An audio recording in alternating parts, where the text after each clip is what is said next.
आज या ठिकाणी आमचे मार्गदर्शक अविनाश भाऊ मडीखांबे यांची अक्कलकोटच्या नगरसेवकपदी निवड झाल्याबद्दल प्रथमतः मी शिवबसव डॉक्टर बी आर आंबेडकर मागासवर्गीय संस्थेच्या वतीनं त्यांच्या पुढील वाटचालीसाठी, त्यांच्या पुढील सामाजिक, राजकीय व वैयक्तिक वाटचालीसाठी या ठिकाणी शुभेच्छा देतो। ज्याप्रमाणे अविभाऊ आपण नगरसेवक नव्हता त्यावेळी देखील आपण धडाडीचं कार्य करत होता, एखाद्या नगरसेवकाला लाजेल असं कार्य आपण आपल्या समाजासाठी केलेलं आहात व तसेच अक्कलकोटच्या शहरासाठी, अक्कलकोटमधील जनतेसाठी आपण केलेलं आहात। आता आपल्याकडं नगरसेवक सारखं एक मोठं पद आहे, या पदाला साजेशी कामगिरी आपण करणार यात काही आमची शंका नाही व आपल्याकडून ज्या अपेक्षा आहेत त्या पहिल्यापेक्षा जास्त वाढलेल्या आहेत।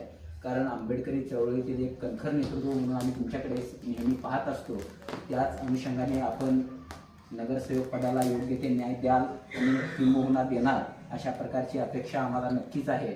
तुम्हाला प्रथमतः या ठिकाणी नगरसेवकपदी आपलं प्रभाग 11 असताना देखील 4 मधून बहुमताने आपली निवड झाली। बहुमताने आपली निवड यासाठी झाली की तुम्ही जे काही काम आंबेडकरी चळवळीत असताना तन धन मनाने आपण या ठिकाणी समाजासाठी वाहून घेतलात, त्यामुळे जनता या ठिकाणी तुम्हाला नक्कीच स्वीकारेल अशा प्रकारची अपेक्षा आम्हाला होती।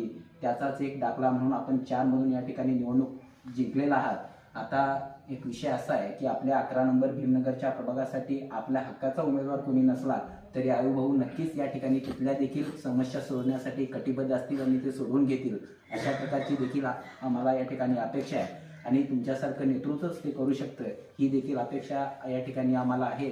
आपण या ठिकाणी नगरसेवकपदी निवड झाल्यानंतर जवळपास 21 तारखेला रिझल्ट लागल्यानंतर आज खूप दिवस उलटून गेले।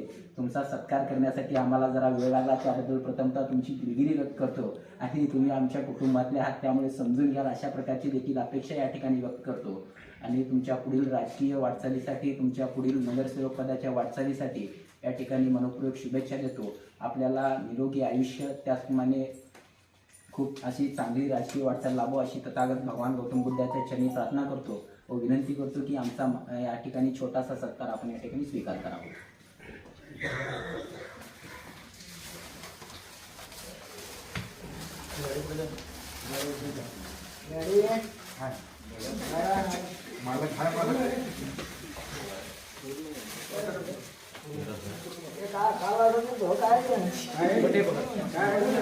काय